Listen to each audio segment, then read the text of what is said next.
Les amis, bonjour et bienvenue dans ce nouvel épisode du Français by Alex. Êtes-vous prêts à me détester? Je vais vous faire vivre l'enfer dans cette courte vidéo. Ce sont des fautes qu'en effet, même les Français font très souvent, les liaisons quand on parle de chiffres. Et ces liaisons sont d'autant plus compliquées quand on rajoute euros à la fin, donc quand on parle d'argent.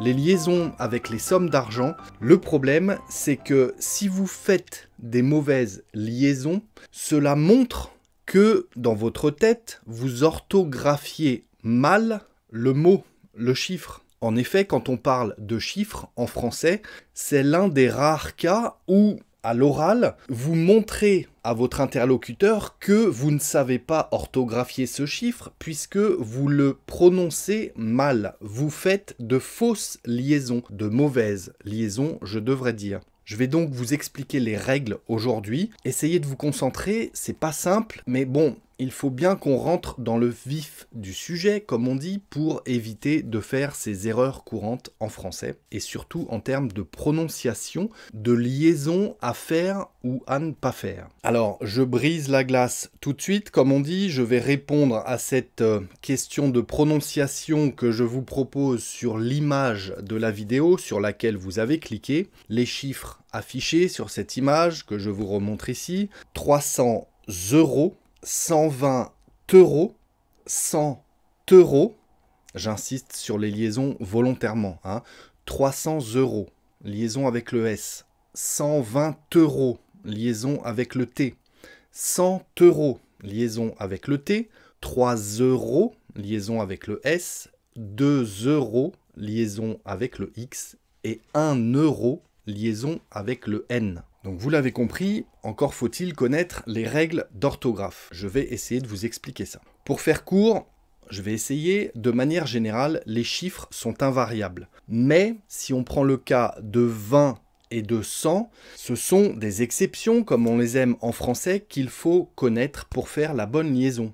Donc si je dis 120 euros, 120 euros, je ne mets pas de S à 20 parce qu'il n'est pas multiplié. 120 euros, on n'a pas multiplié le chiffre 20, on a juste ajouté 100.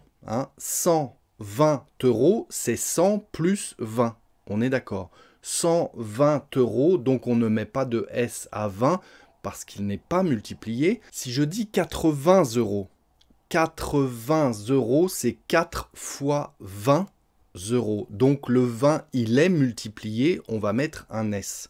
80 euros, mais 120 euros. 120 euros, 20 n'est pas multiplié, on a juste ajouté 100, 120 euros. 80 euros, c'est 4 fois 20 euros. Donc 20 est multiplié, on met un S, donc on fait la liaison avec euro, puisque euro commence par une voyelle.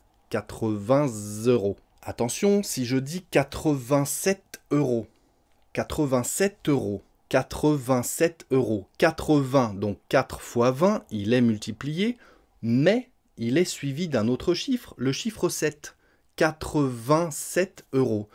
Quand il est suivi d'un autre chiffre, le 20, même s'il est multiplié, ne prend pas d'S. On ne met pas d'S à 20, même dans les 80, s'il y a un chiffre après. 80, il y a un S, donc 80 euros. 87, il est suivi d'un autre chiffre, donc on ne met pas d'S.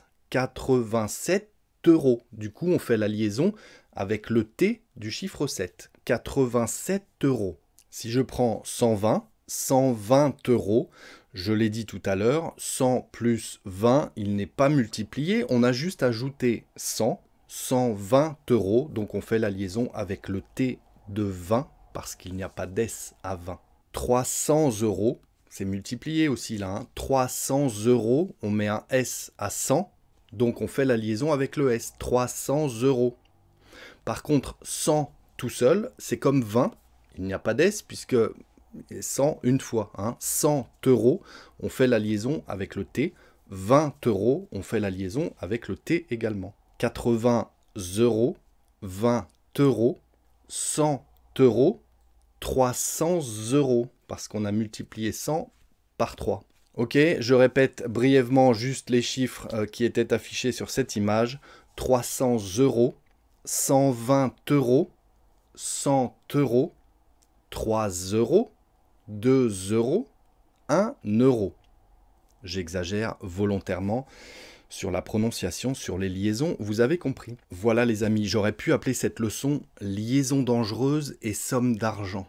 Hein, ça aurait presque donné le titre d'un film, tout ça. J'espère que vous avez compris quelque chose à cette leçon. Si c'est le cas, les petits pouces sont les bienvenus, vous le savez. Pourquoi pas un petit commentaire, hein, même un grand commentaire avec des exemples de liaisons à faire ou à ne pas faire. Je sais que c'est compliqué. Pensez à vous abonner si ce n'est pas déjà fait. Et si vous en voulez encore, je vous invite à me suivre dans cette leçon. À très bientôt les amis, ciao.